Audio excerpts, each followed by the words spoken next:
By this time, if you don't know who inspired me to do content, well, you just haven't been following the channel.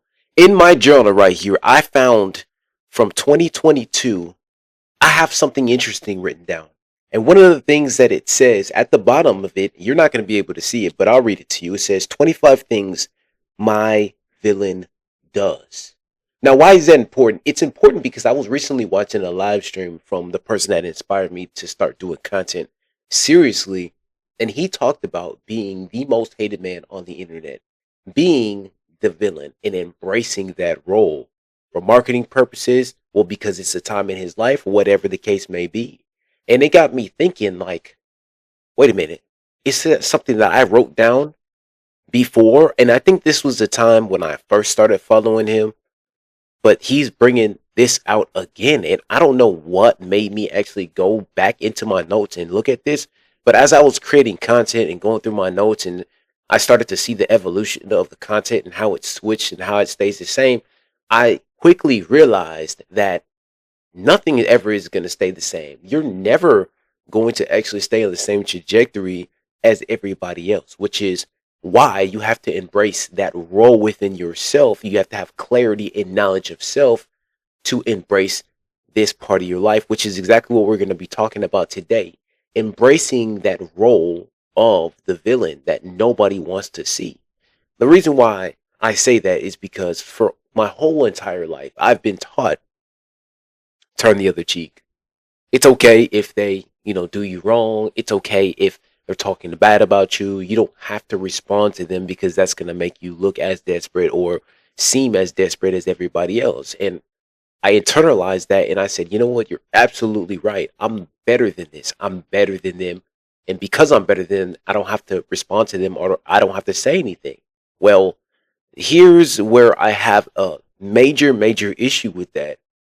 Because when I turn the other cheek, when I don't say anything, when I don't defend myself, people take that as weakness. When I don't say anything to defend myself, people take that as weakness. Are you hearing me? Now listen up as I say this, because most people aren't as intelligent as you. We're on this channel because we move with grace and class and we talk and we make fun of people who are belligerent, of course. But at the same time, we realize that we're a cut above everybody. We realize that not everyone's going to understand the message that we're bringing to you. We realize that in order for us to succeed, in order for us to make more money, in order for us to get to that very next level, we're going to have to take drastic change and drastic effort to make that happen. We're going to have to sacrifice some things, especially if you're starting your own business, especially if you're trying to get into a new field, especially if you're trying to get into corporate America and you realize what it takes. Everyone knows that and everybody understands that except for the people who have the most to say. And it's funny because I recently was dealing with a situation where people were telling me that, oh, you don't need to do all of that. You don't need to dress like this. You don't need to walk like this. You don't need to talk like this. And I casually said to them, yeah, I mean, I know. I know I don't need to do all this. I know I don't need to wear this pea coat. It's only 55 degrees outside, 50 degrees outside. It's not that cold for this. But I want to. I know I don't need to wear a scarf, but I want to. I know I don't need to shave my head, but I want to. Why? Because subconsciously, everybody in everyone else's mind, they're already looking at me a certain type of way. In everybody else's mind, my image is that of a scary, aggressive person who just happens to be black and happens to look like everybody else who we want to avoid. So if I know that to be the case, why would I present myself in the same exact manner and way that everyone is trying to avoid? I need to separate myself. How do I separate myself? Pea coat, dress pants, slippery shoes, boots. It could be anything, right?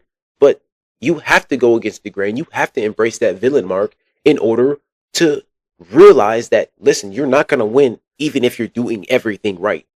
Even if I stayed in the church, even if I did everything that my parents and their parents' parents and their parents' approved of, even if I did that, I still would be doing something wrong in the eyes of somebody, which is why I wrote down 25 things that my villain does. And one of the last things that I can see here is develop an ego. Now, why is ego important? Because for the very longest time, I kind of skipped over this step. I didn't think that that was important. I thought people with egos like Michael Jordan or LeBron James or Kobe Bryant, they were bad. They were all inherently evil. I thought they were that was something that was abnormal for people to have, but then I realized that in some way, shape, or form, we all have egos. We are all have to have that villain arc in us because if not, we would never get anywhere in life. The successful men that I know all have egos in somewhere in their life, whether it be their profession, whether it be their personal life. Some even have multiple egos in different facets because they're competent in multiple different facets. Is that a bad thing?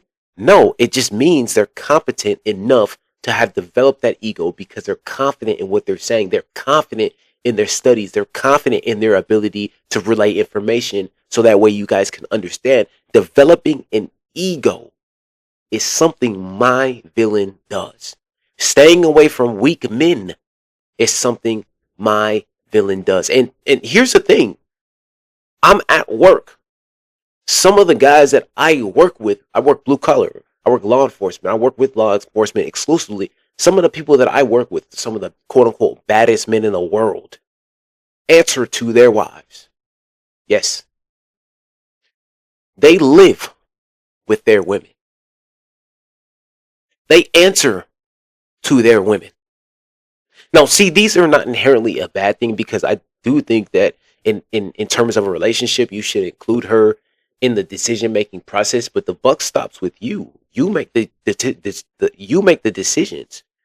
If you say we're gonna go out to eat, I don't care. You choose. That she's gonna be looking at you like what? And she automatically knows that she wears the pants in a relationship. Now, this is not a relationship thing. This is just in general what most people think and how people feel about situations like this.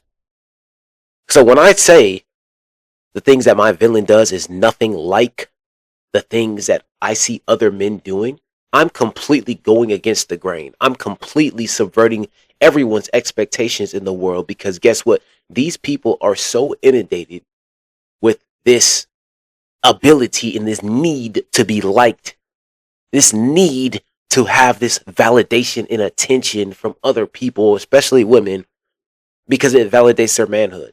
They need this to be good. They need things to go smooth because if things don't go smooth and stuff starts falling apart, guess what? Their manhood takes a hit. They get their validation, they get their rocks off from being of use to somebody else. Now, I'm not saying that's inherently bad, but the reality is when you take your validation from a woman, she's eventually gonna crush you.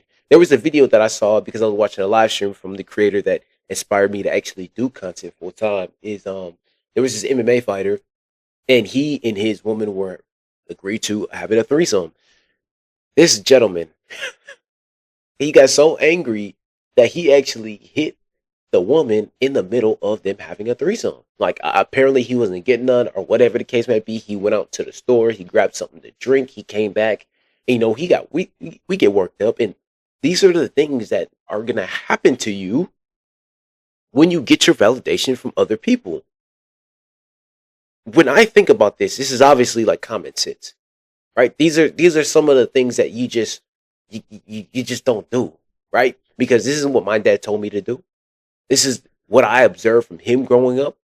I never saw him try to get his validation from anybody else other than himself, other than him taking care of his kids, other than him taking care of responsibility. That gave him pride. It gave him pride to know that everything in his house was taken care of. A woman was just a side program. He had that confidence, he had that ego, and he developed his confidence over a long period of time of going to the military, retiring from the military, and then going to the state, retiring from the state. He knew he could handle this because he knew everything that he was doing was gonna pay off. Yeah, he had a big ego when he was doing that stuff. Who wouldn't have a big ego? You take care of 8 and 10 kids. Yeah, why not? But see, we're told out in the world that, you know, relax, you don't need a big ego. Relax, you're being a bad guy. Be a nice guy. Be somebody that everyone can look up to. Be a role model. But Please don't underestimate my ability not to give a fuck about anybody else other than myself. Please don't underestimate that. I don't give a fuck about this community out here. I don't give a fuck about none of these people. They're not going to do anything for me because guess what? When I was homeless and sleeping on the streets and sleeping on my work couch and having no place to go and sitting there contemplating on my life and I was calling people up, oh, let me go ask my wife. let me go ask my, let me go ask my, let me see if my kids, I don't know if I have enough space and I just, we got a family now. I get all that. I respect that. But you letting your wife drive you around. Okay. You riding shotgun while your wife doing DoorDash because you're not man enough to provide a life for her. Your woman making $70,000 a year, you making $45,000 a year, and you think that's respectable. Okay. Let's be real.